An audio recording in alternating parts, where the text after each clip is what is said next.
Welcome to the Monday Morning Mixtape, a podcast about the best music you know and introducing some of the artists you don't know. On this week's show, we're going to be reviewing Grin's new album, Translucent Blade. We're going to be talking about the best movie soundtracks that's out there for you to listen to. And we're also going to be exploring the history of Ghost. So stay tuned.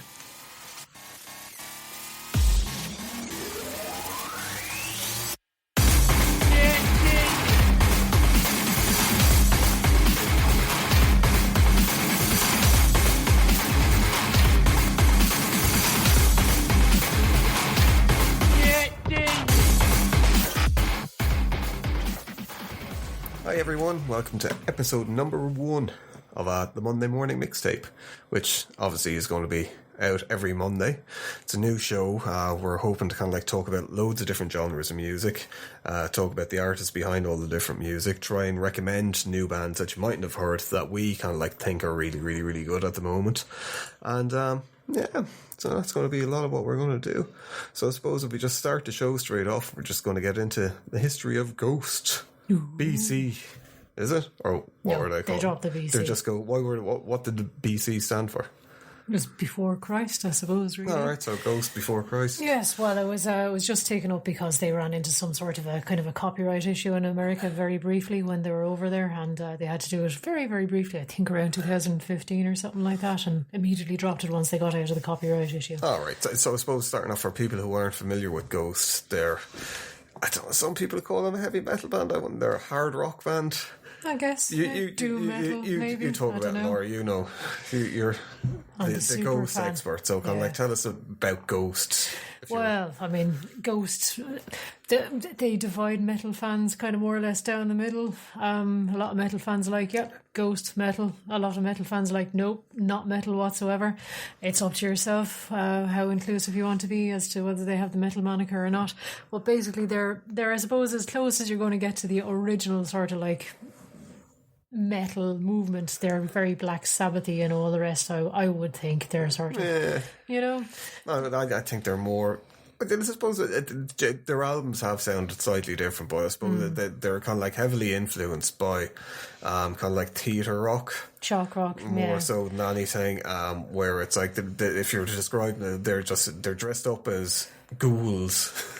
Yeah, that's what they call a satanic pope. Yeah, satanic pope. Yeah, and so it's and the clergy. Yeah, so it's and they do concept albums. Yeah, it's all about the theatrics of it as well. I mean, like sort of, you know, I suppose go back to the start. Tobias Forge is known nowadays to be Ghost. He is Ghost. Back in the early formation, the whole kind of mystique and the mysteriousness of Ghost was that nobody knew who they were. Nobody knew who the members were. No, it was just this mysterious band that popped up, and they were all wearing masks. Yeah, they were wearing kind of like skull face. Kind of thing. So it's kind of like black metal kind of look, but kind of like sounds like Queen. I suppose, yeah. But it was this whole mysterious aura of nobody knew who these guys were. They just popped up and they played their music, and it was sort of theatrics on stage, and this satanic pope with his clergy of nameless ghouls, and everybody was nameless, and they did interviews dressed as nameless ghouls, so nobody was supposed to know who they were. So it kind of added to the mystique of the band and all the rest, and that was sort of what they kept going for quite some time, even, which was actually kind of amazing, even with the sort of the days of the internet. People just kind of agreed to keep stum, even when people, you know, sort of posting on Instagram and all the rest, they take pictures with them. Well, I suppose they have a really loyal fan base from the start. Like they kind of seem to hit the ground running as well. Pretty much. I mean, like they're Swedish, formed in Linköping. I probably can't pronounce that correctly at all with my stupid Irish accent. But back in 2006, really. I mean, Tobias Forge would have gone through a number of different metal bands. He was on a kind of a death metal band beforehand, wasn't he? Yeah, I mean, there was Repugnant. Then he. There was a few other kind of Subvision. There was a few other sort of bands he went through, but sort of seemed to really find his stride with Ghost.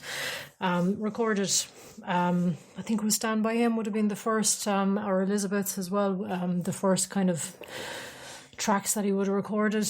Never intended to be the singer himself originally. He just wanted to be the guitar player, but couldn't find a singer for the band. Everyone was like, I don't really know what your band is about. No, it's okay, I'll pass on that. So he ended up just singing just purely by default. and recorded the demos with him singing and started kind of putting it out and about. And then when they actually decided they were going to like record the proper demos and put it out there, people actually liked his voice, and he was like, guess I'm the singer then. So popped up on MySpace originally, if anyone cares to cast their mind back to MySpace. Well, that's, like, if you can remember that. MySpace was great, though, because there's loads of, like, I always, whenever I think of MySpace, I always think of Paramore, because it was like when Paramore were starting out, they were hitting people on MySpace, and I remember they had like a couple of I can't even followers or friends on it. Yeah. And I was like, what the fuck do they want to go? MySpace was brilliant for that, though. Massive, yeah. Because years and years ago, like I very briefly wrote for a local newspaper, and I used to do the entertainment and the gig guide, and it was actually brilliant for hitting up local bands, because you just go, hello, I see you're playing locally, would you like if I could do a feature? And you're like, fucking brilliant, yes please, here's all our autobiography, and here's some tracks, and here's this and here's that.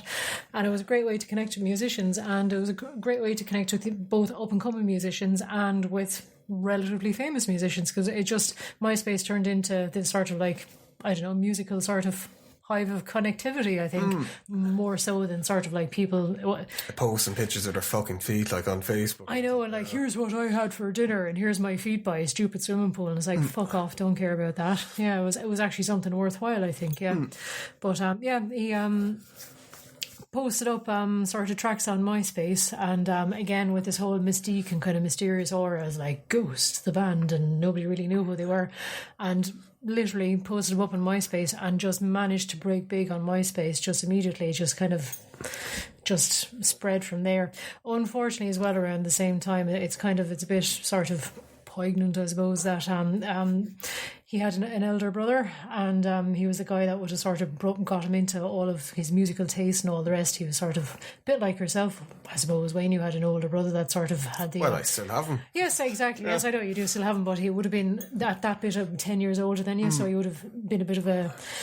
I suppose had all the records that you would have kind of listened to. Yeah, well, there was his, and then there was the sisters that were like the Bay City Rollers. Yeah. James Last.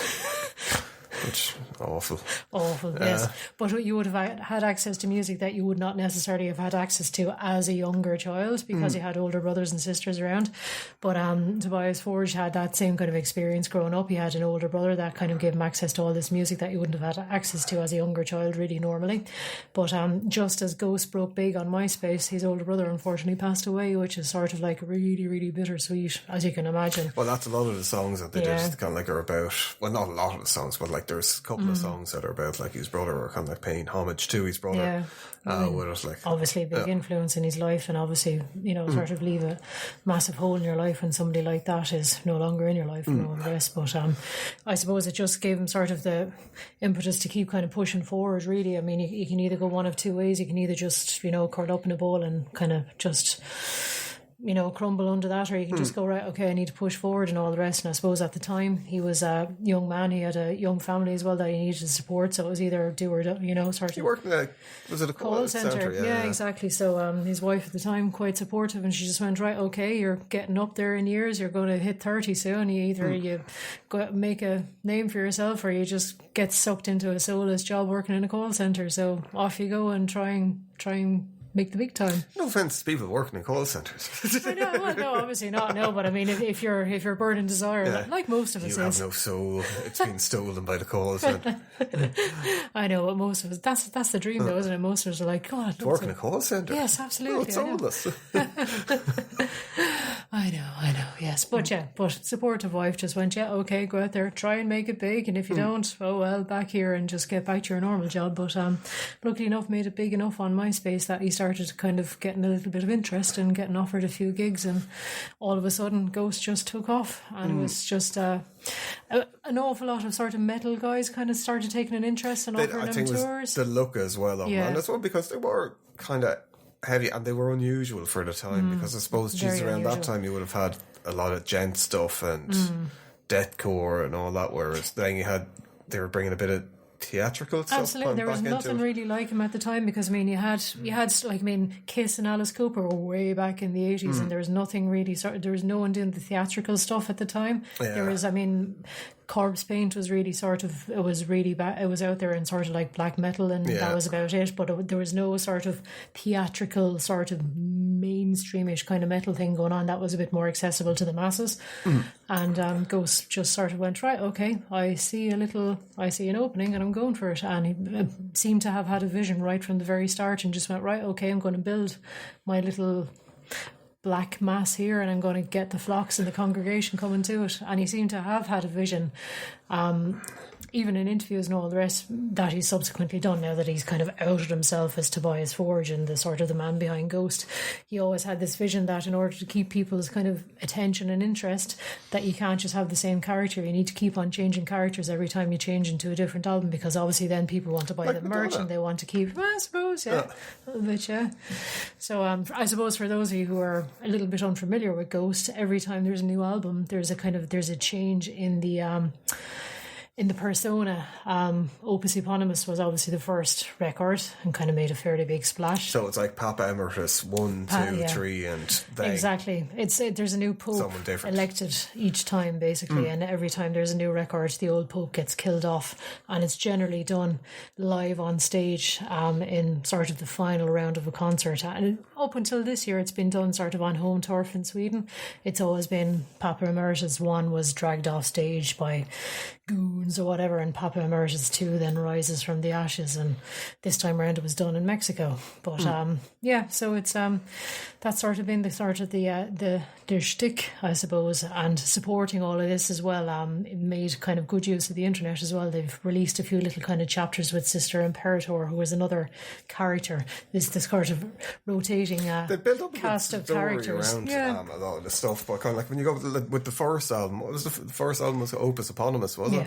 And that was more I suppose it was kind of rock and there was a few what were the big songs on that? It was kind of 70s prog kind of it had that kind of vibe you know it was I mean it was proper dark prog rock I suppose. What was the main songs on that to come off it? I'm going to have to actually because they all kind of blend into one for me to be honest with you. Here we go, Opus Eponymous. But it wasn't like some of them it's when you get into Elizabeth and stuff. Yeah, Elizabeth. Where are we gone? Opus Eponymous. Let's go down here and we'll get track listing. Here we go. So I mean, some of the big ones that they still play at every concert, Conclavi, Condeo and Ritual. I mean, Ritual is sort of like a pretty big one that, you know, gets everyone up and dancing at every single concert. The thing is, with the first album, they don't really play much from it at all. It seems to be the second album was the one where they kind of big. Yeah, they've gone back to it now, I suppose, really, with their last tour. They did go back into sort of playing a lot more from Opus Eponymous. I mean, they're gone back into, they're playing Satan Prayer and all the rest, which is a welcome return to sort of form from the original one. But when you get into the second album, which is where kind of like I think they started becoming a lot bigger and when they started getting better kind of like critical reviews and stuff as well. Yeah. Then they like for a long time that was where they were playing an awful lot of the tracks from it because they were the ones that seemed to do kind of like a lot bigger. Well, I mean, they kind of on their second one, then it just expanded out the sound. I mean, like there was Zombie Queen that was sort of that was like surfer rock. It was just it. There was a lot of heavy kind of gritty stuff on that, but then it just turned into this like Beach Boys kind of vibe. Well, that's it. They've got kind of one of the things that seems to have happened with the band as they've went on is they've kind of become softer. It nearly kind of like it's, but as well that they've expanded out, and I suppose it's worthwhile. Kind of like didn't really say, but like I mean, Tobias Forge. There was, which we'll get to kind of like after the third album, where there was like a lot of controversy and how he ended up being outed and stuff is because people thought that it was like an actual band, but it's more of a 9 Inch Nails thing with Trent Reznor where it's like a one-man show with hiring in musicians.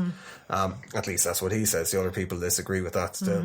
But on the second album, Martin Persner, I think, seemed to be responsible for a lot of the songwriting on that as well, or some of the songwriting. Depends on who you talked about. But you can definitely hear his guitars, that the guitars started kind of evolving a lot more. Yeah. As you can hear in kind of like Zombie Queen, which are in Year Zero, which is probably their biggest song from that. Yeah. That they keep playing. A Monstrance Clock. That's the song they always play at the end of their shows. Generally their closer, yeah. I mean, Secular Haze would probably be one that a lot of people might be familiar with, because obviously they did the video for that, and that's that real kind of, it's like sort of on a 70s TV show.